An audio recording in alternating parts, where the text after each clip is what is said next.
بسم اللہ الرحمن الرحیم۔ خواتین و حضرات،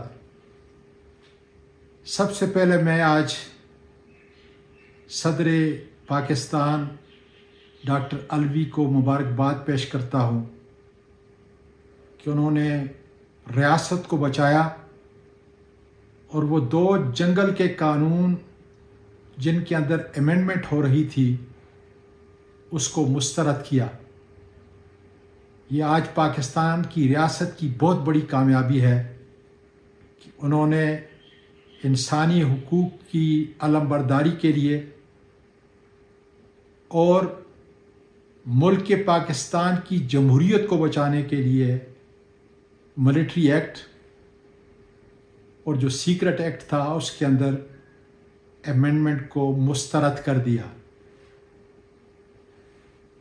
دوسری بات، اسی جنگل کے قانون کے تحت اور چونکہ آج ریاست ہے نہیں، مقبوضہ پاکستان بن چکا ہے، جس کے تحت عثمان ڈار اور محسن لغاری اور ہمارے دوسرے قائدین کو، ان کے خاندان کو، ان کی بزنسز کو جس طریقے سے روندا جا رہا ہے، یہ پاکستان کی سیاہ تاریخ کا ایک باب لکھا جا رہا ہے۔ میں چیف جسٹس آف پاکستان سے گزارش کرتا ہوں کہ انسانی بنیادی حقوق کی دھجیاں اڑ رہی ہیں، خدا را اپنے آئین کے حق کو اور اس کی ادائیگی کو یقینی بنائے اور اس قسم کے واقعات کی روک تھام کرے۔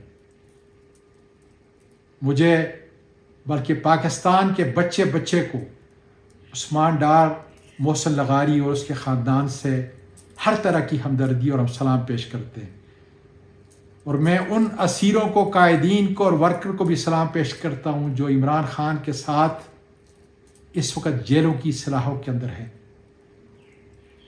سائفر کے بارے میں جناب چیف جسٹس صاحب جوڈیشل کمیشن بنا دیجئے تو دودھ کا دودھ اور پانی کا پانی ہو جائے گا۔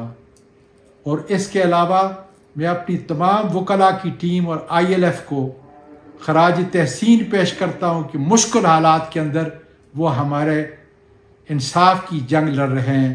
پاکستان پائندہ باد۔